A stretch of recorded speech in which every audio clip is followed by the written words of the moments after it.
Sam Amick from The Athletic, as all guests are coming to you via the Fire Wings hotline. Try one of their delicious flavors of wings today. Fire Wings, just wing it. We say good morning to Sam Amick. Sam, how are you? Good morning, Jay Ross. Thanks for having me, my friend. Well, thank you. Jay Mars here as well. We've got Dave on load management. He's officially out. Jay, thank you for having me. Thanks. Appreciate it. Yeah. Did you hear that part, Sam, where Dave is on load management? He is not with us today. I want to know exactly why Dave is load managing and why would he do it on a back-to-back? Is this show nationally televised? I have many questions. Well, the station has deemed he's compliant, so we really can't do much about it until the networks start to do something, right?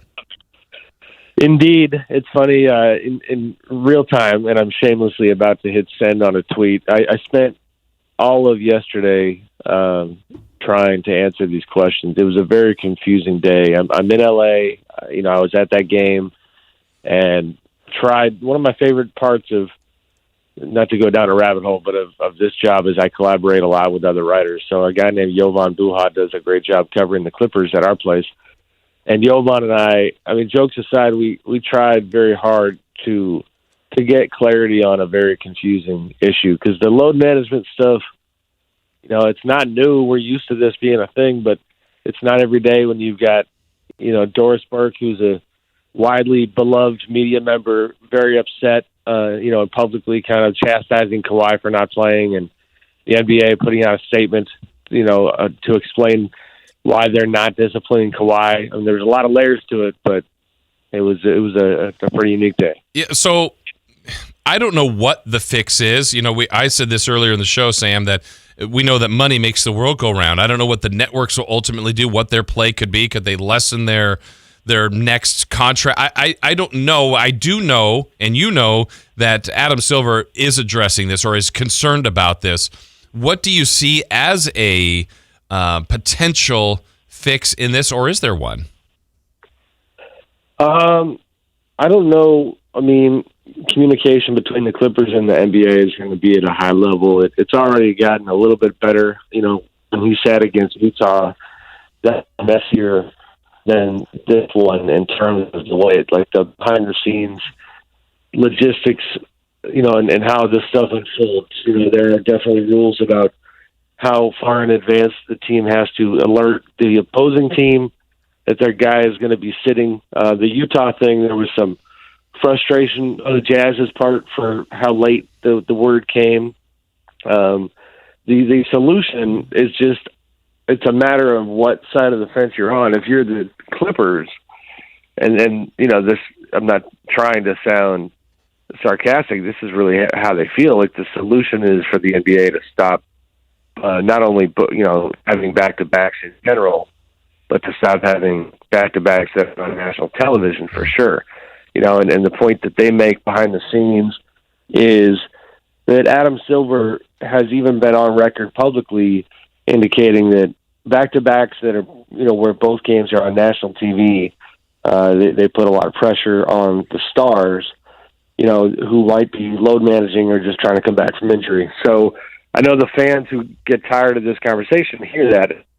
They just roll their eyes. It's not the kind of stuff that we're used to being, kind of understanding of. But with Kawhi, I will say the thing that I have settled on is that it's not just a case, I don't think, of just load management. He has a physical situation that is fairly unique, and I think we have quickly forgotten that while the Raptors, raised up the trophy and won the title and were triumphant, and he was the guy pushing that, he was laboring all through the playoffs as well, and his left knee was a major problem, and it was still connected to the right quad that cost him, 72 games the prior season. So, again, a lot of layers to it, but, that's kind of how I see it. Sam, do you think this might be then more of an isolated thing when it comes to Kawhi, because he's obviously the poster child of the load management thing? Or do you think people are going to start looking at Kawhi's situation more like, hey, this guy's only playing 60 games a year and then has a lot of heavy minutes in the playoffs. If I'm like a Russell Westbrook or I'm a James Harden, am I looking at that like, this might be more ideal and this might make us fresher come playoff time? Yeah, I mean, Jay, at that point, yesterday was a heck of a contrast because they happened to play the Bucks, and you've got a guy in Giannis Antetokounmpo who is every fan's dream when it comes to this part of sports, because Giannis does not load manage. Giannis pushes hard, and even the optics are perfect for television because he sweats more than any athlete I've seen. Like, it just drifts off his chin, and the guy never stops working. And if you remember in the preseason, his teammates were telling him he needed to chill because he was trying to eat people alive in exhibition games. And that's what fans want to see. But what owners and GMs and coaches and a lot of players want to see is the ability to do that in late April, May, and June. And so to the question, I mean, I think it just depends on, the personality of the guy that is paying attention. There are guys like Joel Embiid of the Sixers is definitely somebody who, going into this year, a lot of the scuttlebutt was that he would become the latest Kawhi Leonard. But again, it's not just a case of Joel, I don't think, trying to have days off or trying to go, half, what. It's because Joel has had injuries and he's had health stuff. And, there is a continued push from the players to essentially say it's too many games. And, that's the bigger macro look at this thing, because, again, Adam Silver has even acknowledged that there is a ongoing conversation about possibly shortening the schedule, and an acknowledgement that, that maybe there are too many games on the docket. Yeah, and I've thought about that one too. I think the league's done a good job, Sam, of spreading it out more. We know there's no more 4 and 5 nights. The All-Star break's longer. I feel like there's less games in a tighter span, but I still feel like if he chopped off 10 games, 12 games, 15 games, I think they're still going to do load management. No, it's possible. I think for sure. I mean, right now, the hill that the Clippers are certainly dying, Kawhi Leonard, is the back-to-back hill. That's where they don't have a ton of guilt when it comes to even the fans, that pay to watch a game like yesterday and then get surprised because Kawhi's not playing, and it changes everything. Doc Rivers, their coach, was asked about that pregame. And certainly Doc does a great job of, he can speak to the fans in general and be sympathetic to that plight, but he quickly pivoted and shifted the focus on the league and back-to-backs. So, I mean, maybe they would still do that. I think there is a schedule that exists potentially where the NBA, if they give a certain amount back, they would then have the right to basically say, like, you do not take games off unless you are hurt. But again, I don't want to confuse people on this one because, my understanding of Kawhi, it's very confusing. I mean, it's just full disclosure. Yesterday was a very confusing day media-wise because the stuff that was said by the Clippers behind the scenes, people were contradicting each other. You're trying to make sense of it all. But bottom line, the Clippers do not believe that the Kawhi is like healthy enough to compete in back-to-backs at this moment. And then that is all based on previous injury and previous health stuff. So it's not just a guy taking a break. Sam Amick from The Athletic joining us this morning. Sam, I want to go back to something you just touched on real quick about possibly shortening the schedule. I think from both a player standpoint and a fan standpoint, I think that makes a lot of sense. Even if you go from 82 down to 75 or even 70, I guess my question is, how would that work out with both the national and local television partners as far as the money aspect of that goes? I'm not a smart enough dude to answer that question, Jay. That's where, my only commentary there would be that there's a reason the decibel level on this conversation was as high as it was yesterday. And again, it's because, in real time, for anybody listening who has not ever been behind the curtain, so to speak, at an NBA game, you obviously have, it's an ESPN game. It's in Los Angeles. Every basketball writer that they have for that company and who lives in the area and close enough to jump on a plane and come over was there. Every ESPN executive, every ESPN TV person, all the usual suspects, a lot of money, a lot of time, a lot of resources go into covering that game, and truthfully, for a company like ours, it's a great game, and I was bummed that Kawhi didn't play, but it does not affect our bottom line. You know what I mean? That he didn't play. It affects their bottom line. The ratings are a concern on the league. They have declined. Last season they went down. That was a real point of emphasis from the league. Adam Silver has stood up in front of basketball executives and owners and kind of expressed the need to get this thing going back in the right direction. And whether that was LeBron going to the Lakers last year and the East to West thing impacting ratings, whatever it was, people are not happy in the TV business when they go in the wrong direction. And so, that's where the decibel level and why it was so high yesterday, because it's almost like, it's a little far to call it personal, but you're really hitting the TV companies and they happen to have the microphone as well. And so you're going to hear from them. Sam, you mentioned you're in L.A., so the other part of that, we saw footage of Paul George working out, getting closer and closer to a return. Do you think the same thing will be done with Paul George when he's back and in the mix for the Clippers? To a degree. In my sense of Paul is, listen, he had his gruesome leg injury a few years back, came all the way back from that. I don't know that. I think the crux of what you're asking is that, do I think Paul is going to, now that because he's on the same team as Kawhi, kind of adopt the same sensibilities load management wise? Probably not. But the Clippers are extremely science based and data based in how they, approach their players and health. And that's the crux of why they are supporting Kawhi. But it's the Kawhi thing is driven by, I think, largely Kawhi and the way he wants to handle his situation. So Paul in the past has been somebody who plays through injury, who logs a lot of games. I think that could take somewhat of a dip as he makes his way back. But I don't think it's going to be the same exact situation. Sam, I want to transition over to another hot topic right now. Doc Rivers threw a fit last night after the game about the coach's challenge. This thing seems like it's doomed to fail. Have you talked to anybody that actually likes the coach's challenge from a league office standpoint? No.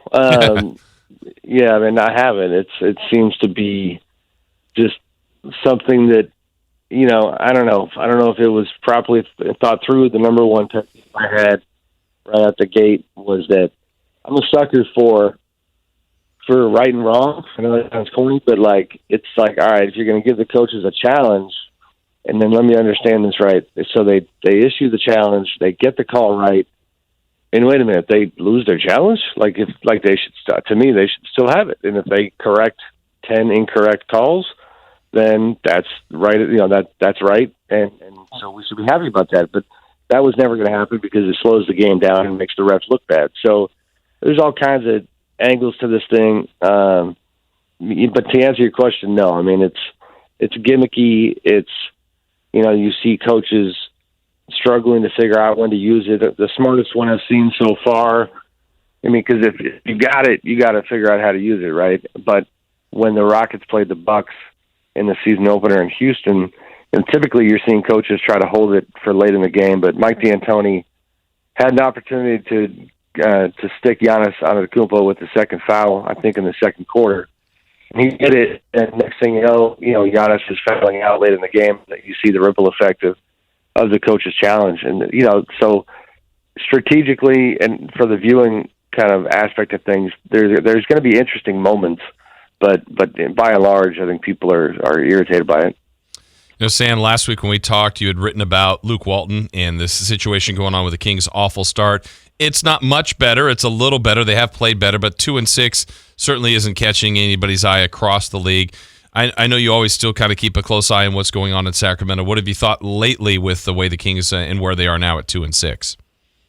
Yeah, I only saw the box score last night against Toronto. In general, they are, I think, the first team this season that is just learning the hard way that this season's Western Conference is just a gauntlet, and it's unforgiving because you can sit here and add all kinds of nuance to that 2-6 record that might make you feel a tiny bit better.